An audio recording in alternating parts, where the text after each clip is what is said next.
Сонымен қатар мен сіздерге денсаулығыңызға пайдалы 5 кеңесті бергім келіп отыр.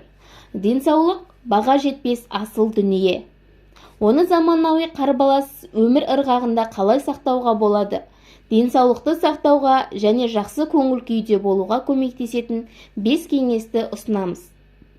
Күніне бір жеміс жеу. Күз-қыс мерзімдерінің келуімен иммунды жүйеге ауыр күш түседі. Сол кезде тұмау секілді жағымсыздықтар орын алады. Иммунитетті аурулардан қорғау мүмкіндігі қандай тамақ жегеніңізге тікелей байланысты. Дәрігерлер күніне кез келген бір жеміс жеуді ұсынады. Ол аурудың алдын алуға көмектеседі. Оларға алма, барлық цитрусты жемістер, құрма, киви және банан жатады. Жалбыз салынған шай ішу жалбыз тыныштандыратын құрал ретінде танымал. Ол күйзеліспен күреседі және ұйқы сапасына жағымды әсер етеді. Оны жиі қолдану ұсынылады. Оны қолданудың жиі тараған әдісі жалбыз қосылған шай. Жалбыз қосылған шай жүйке жүйені тыныштандырады және жылдам көңіл күйді көтереді. Оған қоса жалбыз шайының хош иісі мен жақсы дәмі бар. Жалбыз күш береді, шаршағанды басады және қатты уайымдасаңыз тыныштандырады. Рационға лимонды қосу, лимон С дәруменінің көзі. Сонымен қатар, лимон метаболизмді жылдамдатып, артық салмақтан арылуға көмектеседі. Әдетте лимон суын таңертең және кешке аш қарынға ішеді. Коктейльдер мен шайларға қосады. Оған қоса цитрус антиоксидант болып табылатындықтан ол денсаулықты қатайтады. Рационыңызға айтарлықтай өзгеріс енгізудің қажеті жоқ. Ең оңай әдіс таңертең аш қарынға лимон мен бал қосылған жылы су ішу. Қалауыңызға қарай зімбір қосуға болады. Мұндай су жылдам оянуға және метаболизм процесін іске қосуға көмектеседі. Күнде кешке айран ішу, сүт немесе айран, бағалы дәрумендер мен микроэлементтердің толық қоректі сүтті өнімдері. Олар ағзаға жағымды әсер береді. Рационыңызға бір стакан айран қосу арқылы ағзаны Д дәруменінің 25%-мен және кальцийдің тәуліктік нормасының 30%-мен толтырасыз. Сондықтан арқасында сүйектер қатая түседі. Бұл әсіресе балаларға өте пайдалы. Олар белсенді өсетіндіктен сүйек тіні жылдам жаңартады. Сондықтан көбірек кальций керек. Сондай-ақ сүтті өнімдерге егде жастағы адамдар күнде ішу керек. Себебі сүтті өнімдер сүйек өзгерісі дамуын тоқтатады. Күніне 2 литр су ішу. Су адамзаттың өмір сүруіне қажетті маңызды құраушы. Бұл сұйықтықтың құндылығы шексіз. Ағзаға судың жетіспеуі, нашар көңіл күй, бас ауруы, тез шаршау, әлсіздік, депрессия, ұйқы осылардың бұзылуына әкеледі. Сонымен қоса, барлық ішкі органдардың жұмысы бұзылады және қан тамырлары қиналады.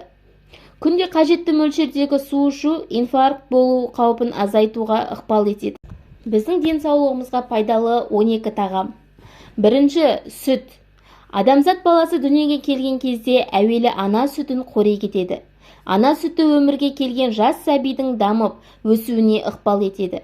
Себебі оның құрамындағы балаға қажетті элементтер бар. Жас сәбиге сүт қаншалықты қажет болса, үлкен адамдарға да соншалықты қажет.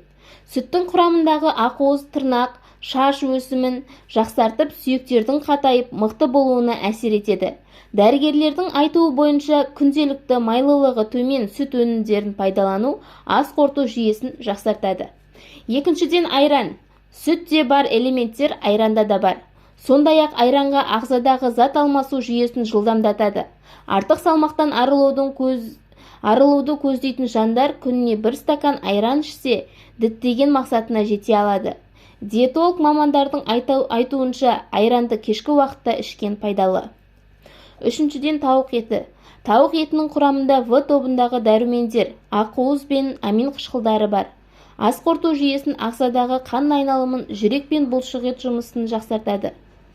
Қуырылған тауық етінен қарағанда қайнатылған тауық еті пайдалырақ.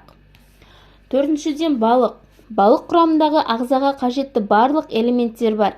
Оның құрамындағы антиоксидандар қимыл қозғалысын, координациясын жақсартып, көтеріңкі көңіл-күй сыйлайды. Бесіншіден, көкөністер сәбіз, орамжапырақ, қызылша құрамында көз көруін жақсартып, теріні қалыпқа келтіретін бета-каротин бар. Бета-каротин кәрілікті тежеп, асқазан жұмысын жақсартады. Көкөністер анемия, авитаминоз, бүйрек пен бауыр ауруларының алдын алып, оларға қарсы тұра алады. Киви, ананас және цитрус жемістері. Бұл жемістердің құрамында С дәрумендері бар. Ағзадағы зат алмасу жүйесін жақсартып, стресс пен депрессиядан сақтайды. Көңіл-күйді көтеріп, иммунитетті күшейтеді. Сондай-ақ, жемістер артық салмақтан арылуға жол ашады. Жетіншіден, манго. Амин қышқылдары мен А, В, С тобындағы дәрумендерге және пайдалы әрі ағзаға қажетті элементтерге толы жеміс. Манго артық салмақ тастауға, стресстен арылуға жол береді. Тұмау, ринит сияқты аурулардың алдын алып, көз көруін жақсартады. Сегізіншіден, шие. Ағзаға пайдалы тәтті жидек құрамында иммунитетті күшейтетін каротин мен С дәрумені бар. Каротин ағзадағы зиянды қалдықтарды сыртқа шығуына ықпал етеді, ал С дәрумені өкпе, бүйрек, анемия ауруларының алдын алады. Тоғызыншыдан, қара бүлдірген. Бұл қара жидектің құрамында В дәрумені, глюкоза және амин қышқылдары бар. Ағзадағы зат алмасу мен көз көруін жақсартып, терінің таза әрі балғын болуына жол береді. 10-шы, асқабақ. Құрамындағы калий, кальций, магний, темір, мырыш, С дәрумені, ақуыз, бета-каротин сияқты элементтердің арқасында асқабақ онкологиялық аурулардың алдын алады. Шаш, тырнақ өсімін жақсартып, теріні тазартып, қатайтады. Ағзадағы зиянды қалдықтарды шығарып, артық салмақтан арылуға ықпал етеді.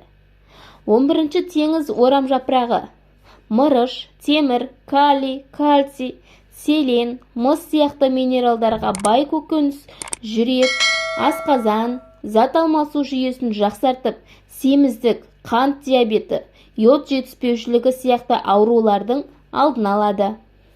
12-ші, жаңғақтар. Жаңғақтардың құрамында адам ағзасына қажетті элементтер бар.